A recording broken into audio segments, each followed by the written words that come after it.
talk about Kienbock's disease, I'm going to try and cover two things: what I refer to as the basic science model of Kienbock's disease and our algorithm to approach Kienbock's disease. So with regard to Kienbock's disease, I think it's more about the microstructure of the lunate, the venous drainage, the concept of it being a stress fracture, and the compartment syndrome model of bone than it is about the arterial supply of the lunate. So this is, we refer to as the basic science model of Kienbock's disease. So with regard to when we're looking at a patient with a wrist disorder, the patient who is at higher risk of having Kienbock's disease will have a type 1 lunate, which means there's a single articular facet here. The lunate will be smaller. It will be uncovered, which means it's partly hanging over the radius, and there'll be a negative ulnar variance with regard to the length of the ulna versus the radius. If we look at this video here of a fluoroscopy, we can see that when the wrist goes into ulnar deviation, how the volar carpal ligaments become taut, and there's a cantilever force on the proximal aspect of the lunate facet. So if we look at this image with an arthrogram, we can see that in ulnar deviation, it's this area of the subchondral bone plate which is taking all the force. So if we go back and look at some of the microstructure of the lunate, so this is a micro CT of the lunate, we can see that there are these spanning trabeculae that span from the proximal to the distal subchondral bone plates. And they act like these little fellows here holding up the distal subchondral bone plate. And if we look at the forces that are placed onto the lunate, when we put the wrist into radial and ulnar deviation, we can see that in the micro CT specimens, how that there may be a fracture through this area. And interestingly, in this dry bone cadaveric specimen, there's actually a microfracture in the subchondral bone plate of the proximal lunate facet. So it's just 1/10 of a millimetre thick. So it's really at risk of developing this sort of fracture. The coronal fractures that are commonly seen in Kienbock's disease, we think are due to the punching action or nutcracker effect of the capitate onto the lunate. And so we can see where the capitate sits, how this will propagate across towards the triquetrum and cause a coronal fracture of the lunate itself. Interestingly, we can see that this spans across from the ulnar corner of the radius.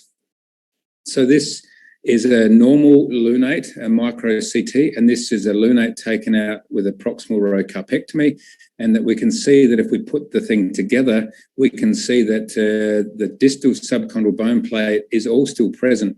The proximal is fragmented and there's some bone loss, but the main finding is there's extensive resorption of the endosteal bone of the lunate, and of course there's joint irregularity, which can lead to degenerative changes within the wrist. So the whole concept of the osseous component of the wrist has been covered in the classification developed by David Lippman, and this is an important contribution to our understanding of Kienbock's disease. So I want to go talk a little bit about the vascularity. So Lee published in 1963 that there can be a single vessel and that it can go from just the volar or dorsal aspect, and on 7% of case, there's no anastomosis from front to back.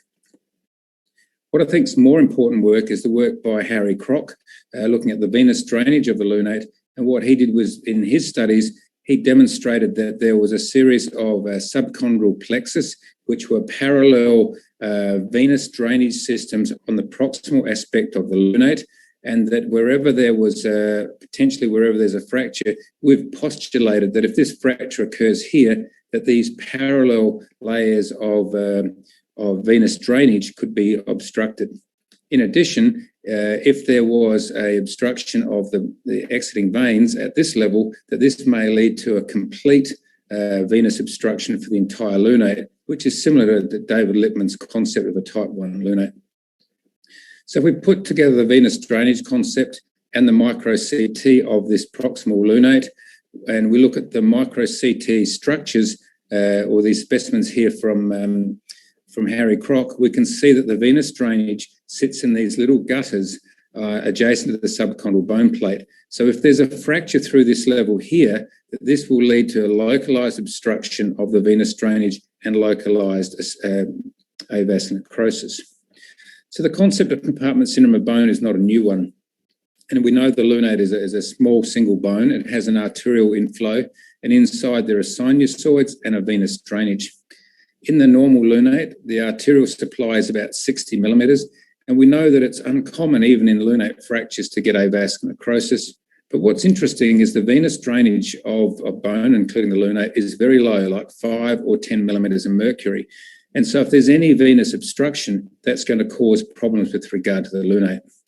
We know that from the interesting work of Jensen, where they put a needle into the lunate, that the pressure inside the lunate can be as high as 150 millimeters of mercury. So there's clearly a great increase in pressure, particularly when the wrist goes into extension. With regard to localized ischemia within the lunate or any bone, the fat cells become very distended and very swollen. And what these fat cells do then is that they will tend to obstruct the venous drainage. We know from microsurgery, if there's any obstruction of the venous drainage, the flap will die or the finger will become necrotic. And so the venous drainage is a critical component, particularly of any form of necrosis and particularly avascular necrosis. This is the specimen from a proximal row carpectomy. And again, we can see the fractures through here. We can see this subchondral bone has all been reabsorbed. But the most interesting finding is that these new pillars of bone on the volar and dorsal aspects of the lunate trying to revascularize the lunate. Particularly in the younger patient, there's a real opportunity for that lunate to become revascularized, similar to what we just saw with regard to the capitate in the elbow, capitellum in the elbow. So particularly those that are younger than 20. Rainer Schmidt did an interesting study where he's looking at the intravenous gadolinium to demonstrate enhancement of the lunate. So the gadolinium is taken up in the lunate, and this classification concept is a way to assess the vascularity of the lunate at the prior to performing surgery. So all these concepts relate to the vascular aspects of Kienbock's disease. So we have these different components, the etiology, which I think are more important than the arterial supply of the lunate. This we refer to as the basic science model of avascular necrosis. I'd like to point out we've looked at this also with regard to the lateral condyle of the distal humerus, and we think the same principles apply, and we've also looked at it into the proximal humerus. So what about the articular cartilage? The articular cartilage is important in all articulations, and we can see in this arthroscopic image there's lots of ulcerations and sclerosis. In this proximal row carpectomy, interestingly, the lunate facet doesn't look too bad, but the bone in between there has completely been eroded. So this arthroscopy here demonstrates a patient with Kienbock's disease, and we can see there's irregularity, clefting, and exposed bone. And we refer to that as a functional articulation, so non-functional. And we come across here to the scaphoid facet. I'm just going to play that again, I'm sorry. So if we look at the lunate facet, what we can see here that it's rough and irregular, and using our classification or concept of assessment of the articular cartilage, we would refer to this as a non-functional articulation. When we come across to the scaphoid facet, we can see the normal, smooth, glistening surface, and we refer to that as a functional articulation. Based on that principle, where the functional articulation and the various articular surfaces in the central column, they range from 0 being that all articular surfaces are intact, through to all 4 articular surfaces are compromised. This classification we published in 2006. And based on these findings, including whether the lunate was fractured or whether there was degenerative changes, we made recommendations using motion-preserving procedures to try and get the best outcome for these patients. We recently published our long-term results looking at the results of this, and we're very pleased to be able to report that we think that that's a useful technique to assess patients with Kienbock's disease and apply those management algorithms. So these are the articular aspects of Kienbock's disease. So there are 3 classifications that have been developed for Kienbock's disease. David Lippman's classification, our classification on the articular surface, and finally the vascular concept developed by Schmidt. So if we look at these 3 classifications, and you may consider how you look at your patient with Kienbock's disease, this is what you may see and how you may interpret it. This is how you may classify it. but this is how we are trying to interpret the lunate, how it works with regard to these three components.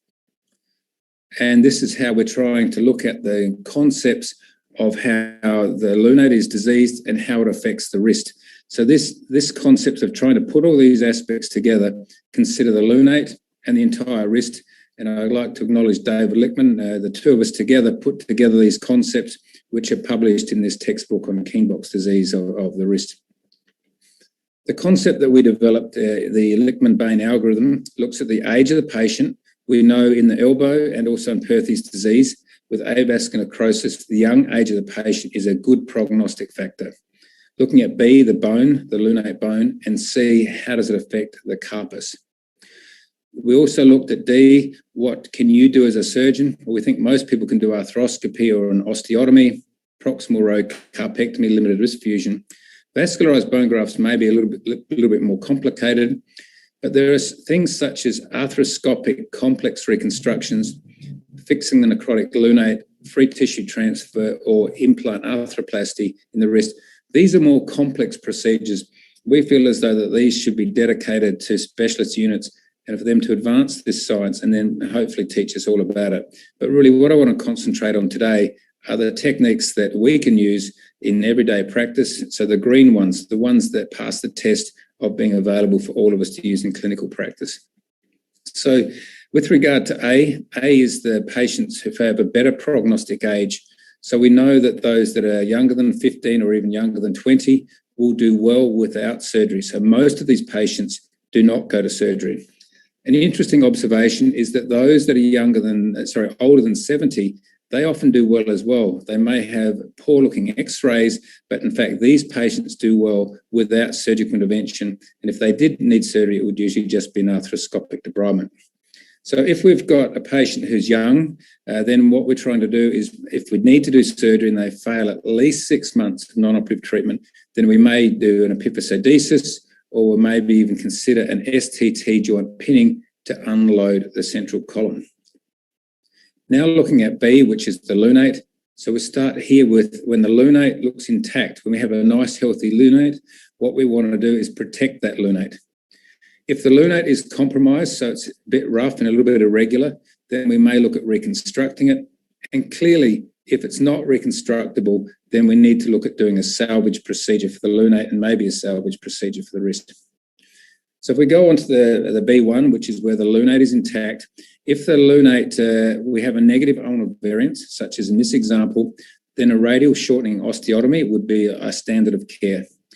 For those patients where there's a neutral ulnar variance, then other options should be considered, such as a capitate shortening, STT joint pinning, and some of our Japanese colleagues have taught us that if there's a marked increase in the radial inclination, then a closing wedge osteotomy may be indicated.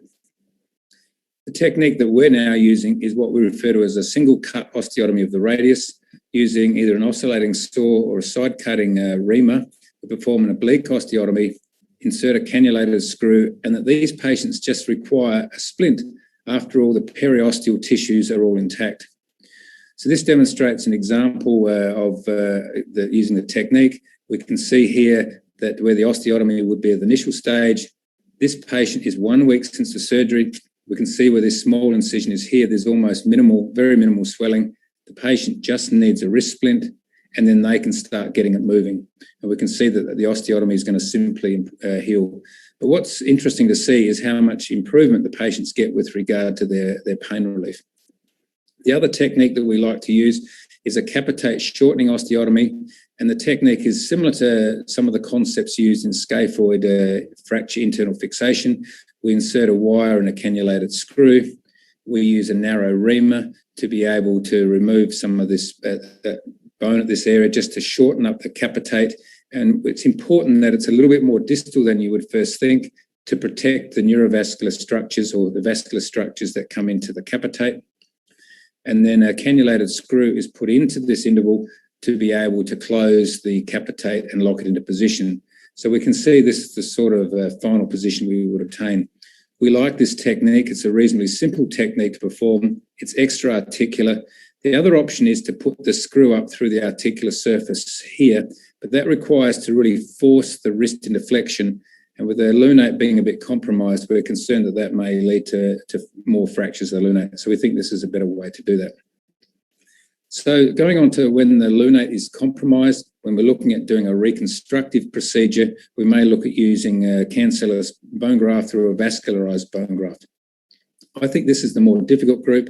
The free tissue transfer, to be able to transfer from the medial femoral trochlea, can be performed, but this is an advanced technique. And in our hospital, free tissue transfer is usually reserved for cancer and limb-threatening conditions, not for a sore wrist. So if we go back to the arthroscopy, we can see how the whole lunate subchondral bone plate is floating up and down. And this is because we've created a distraction across the level of the wrist, and so that there's a defect in that lunate, and it's because of the traction that's been achieved for that. So this false floor can be detected. So we think that this is the sort of case that maybe we look at using a multimodal approach. The articular surfaces are intact, so we think we need to use something like a joint levelling procedure, maybe a vascularized bone graft. So there are many types of vascularized bone graft reported. The easiest one is the Horry technique, which involves taking the dorsal first to second intermetacarpal artery, and that this can then be advanced and put into the lunate. So the multimodal approach involves unloading the lunate using a vascularized bone graft and also a K-wire for protection. So we can see here this K-wire between the scaphoid and the capitate protects this lunate and then the vascularized bone graft. Now, this concept of multimodal approach is not new. It's used in rheumatoid arthritis, tuberculosis, and cancer. You know, in the rheumatoid arthritis, the patients now get many drugs to start with as their treatment, as their initial treatment. So once the lunate is fractured or compromised, the other option is to consider internal fixation. At first thought, this seems an obvious thing to do, but clearly with the sclerosis and avascular necrosis, this becomes more difficult. I have very limited experience in this, but I know that there are some surgeons that like to do this. And if you are going to do it, I think you should be considering a younger patient with a two-part fracture and where you've demonstrated the vascularity has been provided maybe with an MRI perfusion scan. I'd like to acknowledge Mark Barrett, who's provided this case for me. We can see here that he's performed an arthroscopy and a debridement, and he's put K-wires across here to provide initial stability. And you can see again this multimodal concept of a K-wire going from the scaphoid to the capitate so that he unloads his internal fixation. So once it becomes a bit more compromised, where it's not just affecting the lunate, but it's now affecting the entire carpus, things become more difficult, and we're looking at a salvage procedure for the lunate. And examples include the proximal row carpectomy. This is a reasonably simple procedure that I think all wrist surgeons can perform, and we tend to like this particularly in the older patient. We know that the younger patient who's younger than 40 with higher demands, that they may wear out their proximal row carpectomy. In the younger patient, the scaphocapitate fusion is often considered, and this involves screws between the scaphoid and the capitate and some local bone graft. And for the higher demand patient, this is probably the correct procedure. So we just look at this in a little bit more detail. With the scaphoid being extended, this now takes the load through the radial column, and you can see this loading in the subchondral bone plate while the lunate has been protected. And you can see that there's some unloading at this aspect. In fact, the lunate looks a little bit higher. So this technique we think works well, but it's important that the details of this procedure are done correctly. So with regard to this algorithm, if the patient is younger than 20 or older than 70, non-operative treatment is usually instigated. If the lunate is in good condition and it's intact, we like to either perform a single cut radial shortening or single cut capitate shortening osteotomy. If the lunate is compromised, we look at doing a multimodal approach. And finally, for a motion preserving procedure, we look at a proximal row carpectomy or a scaphocapitate fusion. I'd like to finally share with you some recent work we've done on 4D CT scans, which has just been published. And one thing that's interesting, as the wrist moves in the scanner, we can see the impingement on the volar aspect of the scaphoid or radial facet. This wasn't something we'd previously predicted.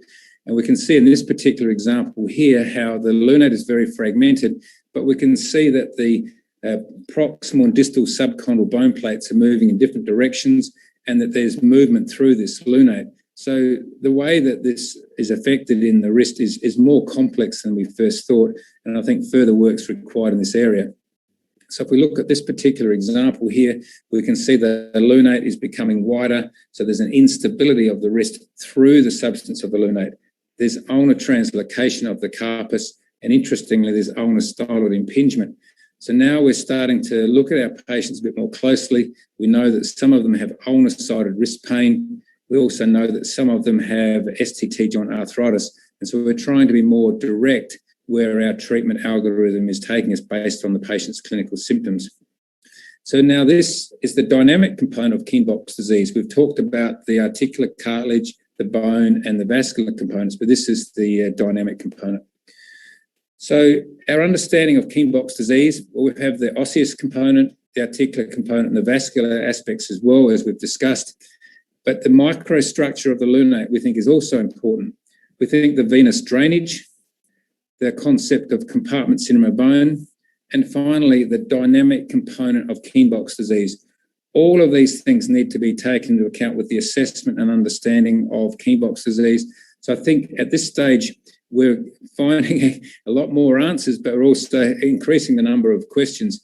But the dynamics have got to be important because it affects how it loads, it affects how it collapses, the impingement, it affects the instability of the carpus. All of these things we know are important with all other conditions of the wrist. So this is the basic science model of avascular necrosis. Thank you very much.